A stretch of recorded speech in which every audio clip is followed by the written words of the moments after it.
አደንዛዥ ሩቅ ባሉ ቦታዎች እንደምታመርቱና እንደምታስተላልፉ። ይሄንን ታቂ ነበር? አይ እኔ ምንም አላውቅም። እነሱ ናቸው እንደዛ ያሉ። እዚህ ድረስ ካወቅሽ ከዚህ በኋላ በህይወት መኖር የለም። ምን? በቃ እኔ ልሂድ። የታባሽን ትሄጂ? ውጭ በይ። እኔ እኮ ያወቅኩት በቃ እነሱ የነገሩኝ። ማንንም እንደሽ ሚስጥር ካወቅሽ በህይወት መኖር የለም። እኔ አላውቅም። እነሱ የነገሩኝ ነገር ሁሉ ውሸት ነው። እና እናትሽ መቼ ነው የምናገኛቸው? እኔ እንጃ። ሽማግሌ ላክ እንዴ? ላስብበት። ካላንዳች ምክንያት ተነስተው እኛን ለመክሰስ እየሰሩ እንደምንም ብለን እንዲታሰሩልኛል። በተለይ ይሄ ጀዝባ የሆነ መድብል የሚባል እንዴት ነው ግን የሽምግልና ጉዳይ? ኧረ በእናትህ ሰው አላገኘሁም እስካሁን አላዘጋጀሁም። አንተ ልጅ ለምንድን ነው እንደዚህ የምትፈዘው? ምን ሆነህ? እኔ ነግሬሃለሁ፣ ቅድስትን የምታክል ሴት የትም አታገኝም፣ የትም ብትዞር አታገኝም። ምንድን ነው ስራው? ከእናንተ ጋርስ ምንድን ነው ያለው? ምን አባቱ ይሰራል? ይደባደባል፣ ይታሰራል። ኬዝ ካለበትማ ችግር የለም፣ ይግባኝ ይጠይቅበታል። እመኔ በአንድ ሳምንት ውስጥ ወደ ወጣበት እስር ቤት መልሼ አስገባለሁ። ገንዘብ እሰጥሃለሁ ብሎኛል። ገንዘብ ነው ሰላም። ይኸውልሽ ሲጀመር ደግሞ አድርጌልታለሁ ይችላል። አንተ ምንድን ነው ከገንዘብ ጋር ያለ አቋም? በቃ ገንዘብ ካለ እናትንም ትሸጣለህ አይደለ? ምን አይነት ባንድ ነህ ግን አንተ? ዳጣ ስነ ስርዓት ያይሽ። ሻውን ቆይ ምን ሰርተህለት ነው? ምንድን ነው ያደረግልህ? የሆነች ልጅ የተከራየችበትን ቤት ፈልጋ ያገኘልኝ ነው። ስልኳን ሰጠኝ። ስልኳን ስደውል አይሰራም፣ ግን ቤቱን አገኘሁት። ኤፍራታ ተሞት። ኧረ ራስህ ደብል በል። ምን አይነቱ ነው ይሄ? ለዝና ነግረኸዋል? የቪላ ቤት ኮሚሽን ነው ሊሰጠኝ ቃል ይገባል። ዛሬውን ሞገስ አሁኑን ሞገስ የዛን የመላጣ ሰውዬ የዛን የጠበቃ ሰውዬ ሽጉጥ ማምጣት አለበት። ዛሬ አልለቅም። ዛሬ አሁኑን ሞገስ መምጣት አለበት። በዚህ ዕድሜ ሰርቼ ካልተለወጥኩ ለእናት ለአባቴ ለእህትና ወንድሞቼ ተስፋ ጋር ምን እሰራለሁ? ወይ የተፈጠርኩት ለመሰቃየት ነው እንዴ? ምናልባት ከሞቱ በኋላ ያለው ህይወት ረፍት ይሆናል። ማን ያውቃል? ክፉ ሰዎች አይኖሩም ይሆናል። ወደ አምላክ ነው የምንሄደው። አምላክ በአምላክነቱ የራሱን ፍርድ ይሰጠኛል። አምላኬ በእጆቼ የፈጠርከውን ነፍስ በእጄ ላጠፋው ነውና አትቀየም። የክፉ ሰዎችን ጭካኔ መሸከም አቃተኝ።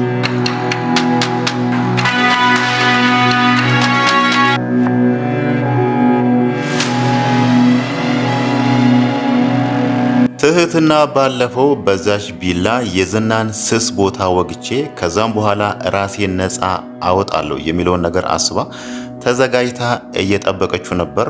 አሁን ደግሞ ስታስበው ያ ነገር የሚሳካላት አልመሰላትም ማለት ነው። ከዚህ ሁሉ ደግሞ ለምን ራሴን አላጠፋም በሚለው አሁን ላይ እጇን ቆርጣ ራሷን እየሳተች ነው ማለት ነው። ይሄ ነገር ደግሞ ለዝና በጣም መጥፎ ዜና ነው። እሷን ለብዙ ቀናት እዛ ቤት ውስጥ ሲያስቀምጣት የነበረው የእሷን ሁለቱን ኩላሊቶቿን ሽጦ ከዛም በኋላ ወደ ገንዘብ መቀየር የሚለውን ነገር አስቦ ነው። እዚህ ጋር ደግሞ እሷ ራሷን ስታጠፋ ያ እነሱ ያሰቡት ነገር ስለማይሳካላቸው አንደኛ እንደ ገንዘብ ኪሳራም ስለሚቆጥረው መበሳጨቱ አይቀርም ማለት ነው። ምናልባት እሷ ህይወቷ ከማለፋው በፊት ቶሎ ብሎ ወይ ደግሞ በአጋጣሚ ከዚህ በፊት እንደሚያደርገው ምግብና ውሃ ለማምጣት ወደ እሷ ክፍል ገብቶ ካላያትና ወደ ሆስፒታል ወስዶ ህይወቷን ካልታደጋት በስተቀር ትህትና ምናልባትም ህይወቷን ልታጣ ትችላለች ማለት ነው። ባለፈው ግን በዛች ቢላ ዝናን ለመጓት አብረን እንደር ብላ ወንድነቱን ተፈታትናው ነበር። ዝናም በዛ ነገር ተስማምቶ ማታ መጣና አብረን እናድራለን ብሎ ነበር። እሷ ያሰበችው በዛ ቢላ አንገቱ ስር ትወጋለች። ከዛም በኋላ እሱ ደግሞ እዛ ጋር ራሱን ስቶ ወይ ደግሞ ሲያጣጥር ከኪሱ ውስጥ ቁልፍ ወስዳ በሩን ከፍታ ለመጥፋት ነበር ያሰበችው። ምናልባት ደግሞ እኔ ያሰብኩት ነገር ዝናን መውጋት የሚለው ነገር ካልተሳካልኝና ዝና ከያዘኝ ራሱ ምንም ሊያደርገኝ አይችልም፣ እኔን ኩላሊቴ ስለሚፈልግ እኔ ላይ ሌላ ጉዳት አያደርስም ብላ ነበር ያሰበችው። ግን ደግሞ አሁን ላይ ምን ሀሳቧን እንዳስቀየራት ባይታወቅም ከሱ ጋር ሌላ ግብ ውስጥ ከምገባ ራሴን ባጠፋ ይሻላል በሚል አሁን ላይ እጇን ቆርጣ ራሷን ስታለች ማለት ነው። ምናልባት እዚህ ጋር ዝና መጥቶ ይደርስላታል፣ ህይወቷን ይታደጋታል የሚለው ነገር ባይታወቅም ግን ደግሞ አሁን እሷ ያደረገችው ነገር ለህይወቷ በጣም አስጊ ነው ማለት ነው። ዝና ምናልባት ላይመጣ ይችላል ብለን እየጠረጠርን ደግሞ አሁን ላይ ሉላን በመፈለግ በጣም ቢዚ ሆኗል። ሉላ ቤት ቀይራ አድራሻዋንም ስልኳንም ቀይራ የሆነ ቦታ ተከራይታ እንደተቀመጠች አውቋልና አሁን ላይ በሁሉም በተቻለው ነገር ሁሉ እሷን እያፈላለጋት ነው። ዛሬ ግን አንድ ያደረገው ነገር ደላላ መርዞን በገንዘብ አታሎታል ማለት ነው። ደላላው መርዞ ደግሞ ምን ያህል ገንዘብ እንደሚወድ እናውቃለን። እዛ ጋር ከዳጣ ጋም ሲከራከሩ የነበረው 30 ሚሊዮን ብር የሚያወጣ ቤት ለዛ የሚከፈለውን ኮሚሽን እከፍልሃለሁ ነው ያለኝ ብሎ እዚህ ጋር ሉላን አሳልፎ ለዝና መስጠት እንደሚችል እየተናገረ ያለው ማለት ነው። ያ ማለት እነሱ አሁን እዚህ ጋር ይሄን ነገር መናገር የለብህም ሉላ የት እንዳለች ለዝና አትንገር ብሎ እዛ ጋር እሱን ቢያስጨንቁት ምናልባትም ሊጠይቃቸው የሚችለው እሱ ለኔ ለመክፈል ያሰበውን ገንዘብ እናንተ ለኔ ክፈሉኝና ከዛም በኋላ እኔ አልነግረውም የሚለውን ነገር ሊነግራቸው ይችላል። ግን ደግሞ እውነት እነሱ ራሱ ገንዘብ ኖሯቸው ያ ዝና ቃል የገባለትን ገንዘብ እነሱ ቢሰጡት ዝና ደግሞ እዚህ ጋር ደላላውን መርዞ መቼም አይተውም ማለት ነው። አንድ ቀን ብቻ ነው የሰጠው ሉላ የት እንዳለች የት እንደተከራየች ፈልገህ ንገረኝ ያለው ማለት ነው። ከአንድ ቀን በኋላ ምናልባት ደላላውን መርዞ ስልኩን ቢቀይር ራሱ በእርግጥ እሱ ደላላ ስለሆነ ስልኩን ላይ ይቀይር ይችላል። ስልኩ የስራ ስልክ ስለሆነ ማለት ነው። ግን ደግሞ ዝና ከዛ በኋላ እሱን ፈልጎ አግኝቶ ስቃዩን ማብዛቱ አይቀርም ማለት ነው። እዚህ ጋር ግን እውነት ሉላ የት እንዳለችና የት እንደተደበቀች ለዝና ቢናገር አንደኛ ከዳጣ ጋር ይጣላል፣ ሁለተኛ ደግሞ ከኤፍራታ ጋርም ሊለያዩ ይችላሉ ማለት ነው። ኤፍራታም ያው አሁን ላይ እንደ በፊቱ አይደለችም፣ ከዝና ጋር መሆን አትፈልግም። አሁን ላይ ወደ ነሞገስና ከነብሩ ጋር መሆን ትፈልጋለች። እዚህ ጋር ደግሞ ፍቅረኛዋ ደላላ መርዞ ይሄንን ነገር አድርጓል፣ ሉላን አሳልፎ ለዝና ሰጥቷል ለገንዘብ ብሎ የሚለውን ነገር ከሰማች ምናልባትም ሊለያዩ ይችላሉ ማለት ነው። አሁን ላይ ደላላው መርዞ ፈተና ውስጥ የገባ ይመስላል ማለት ነው። መጀመሪያውንም ዝና እዛ ጋር ይሄንን ነገር አድርግልኝ ሉላ የት እንዳለች ፈልገ አምጣልኝ ሲለው ይሄንን ነገር መቀበል አልነበረበትም ማለት ነው።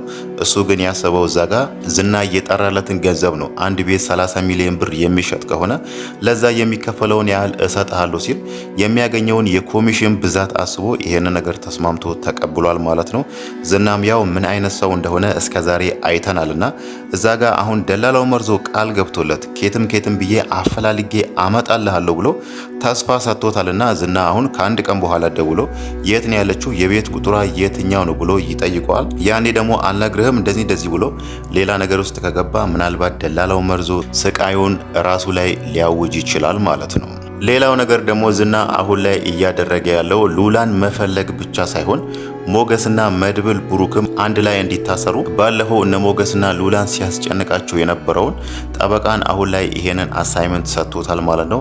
በተለይ ከሁሉም ሰው በላይ ደግሞ እንዲታሰርና እስር ቤት እንዲገባ የሚፈልገው መድብል እንዲታሰር ይፈልጋል ማለት ነው። እሱ ከሁሉም ከሶስቱም በጣም አጥብቆ የሚፈራው መድብልን ስለሆነ ማለት ነው።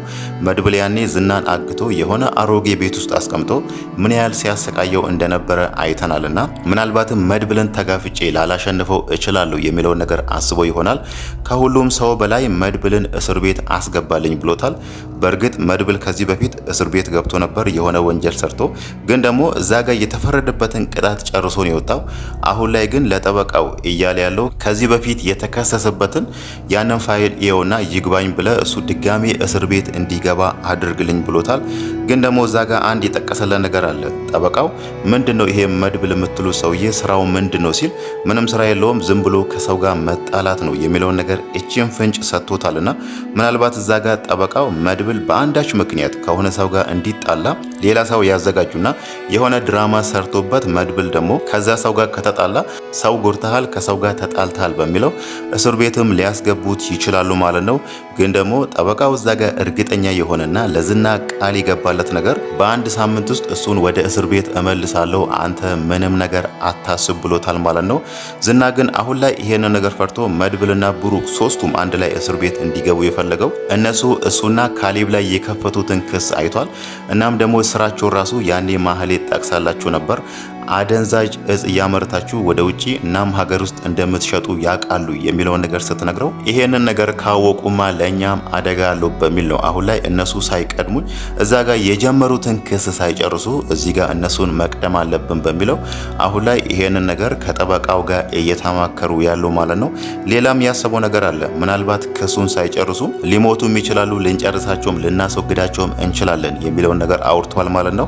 ያንን ነገር ያድርግ አያድርግ ባይታወቅ ግን ደግሞ አሁን ላይ የመጀመሪያ እርምጃውን ማድረግ የፈለገው መድብልን እስር ቤት ማስገባት የሚለውን ነገር ነው። በእርግጥ ይሄ ነገር በጣም አስደንግጦታል። ማህሌት የነገረችው ነገር እናንተ የምትሰሩት ስራ አደንዛዥ እጽ አምርታችሁ ሀገር ውስጥና ወደ ሀገር ውጭ እያወጣችሁ እንደምትሸጡ ሲያወሩ ሰምቻለሁ። እኔ ይሄንን ነገር የሰማሁት እነሱ ነግረውኝ ነው የሚለውን ነገር ስትነግረው እሷ ላይ ራሱ ዝቶባት ነበር። ይሄንን ሚስጥር ካወቅሽ መወገድ አለብሽ፣ መሞት አለብሽ የሚለውን ነገር ነግሯታል ማለት ነው። ምናልባት ማህሌት ከዚህ በኋላ እንደለመደችው በዚህ ነገር ደግሞ ዝናን አስፈራርታ ገንዘብ ልትቀበለው ትችላለች ማለት ነው። ያ ነገር ደግሞ እሷ ላይ ምን አይነት አደጋ ሊያስከትል እንደሚችል ግልጽ ነው። ግን ደግሞ ማህሌት ከስህተቷ የምትማር አይነት ሰው አይደለችምና አሁን ላይ በእርግጥ ባለፈው የመድብልን ሙዚቃ ሁለቱ ሙዚቃ ሽጣበት 100,000 ብር እሱ ብር እጇ ላይ አለ። ምናልባት ያ ብር እስከሚያልቅ ድረስ ምንም ነገር ላትናገር ትችላለች። ከዛም በኋላ ደግሞ ገንዘቡ ማለቅ ከጀመረ ይሄንን ሚስጥር ተጠቅማ ዝናን ሄጄ ከነሱ ጋር ሆኜ እመሰክርብሃለሁ፣ ያንን ነገር ካልፈለክ ደግሞ ይሄንን ያክል ገንዘብ ስጠኝ ብላ ያንንም ልትጠይቀው ትችላለች ማለት ነው። ዝና ደግሞ ወይ ገንዘቡን ይሰጣታል ወይ ደግሞ እሷን ሊያጠፋትም ይችላል ማለት ነው። ሌላው ነገር ደግሞ የብሩክና የቅድስት ጋብቻ ነው። ብሩክ ዛሬ ሲያወራ የነበረው ወደ ቅድስት ቤተሰቦች ሽማግሌ መላክ የሚለውን ነገር አሁን ላይ ያንን ነገር አስቧል። እናም አንዳንድ ሽማግሌዎችን መፈለግ አለብኝ የሚለውን ነገር ከመድብል ጋር እየተማከረ ነው ማለት ነው። በእርግጥ እሱ እዚህ ጋር የፈለገው ይሄንን ክስ ዝናና ካሌብ ላይ የጀመርነውን ክስ መጨረስ አለብን፣ እነሱ እስር ቤት መግባት አለባቸው። ከዛም በኋላ እኛም ወደ ነባሩ ቤታችን ገብተን ነው ከዛም በኋላ ነው ከቅድስት ጋር የምንጋባው የሚለውን ነገር ነበር ያሰበው።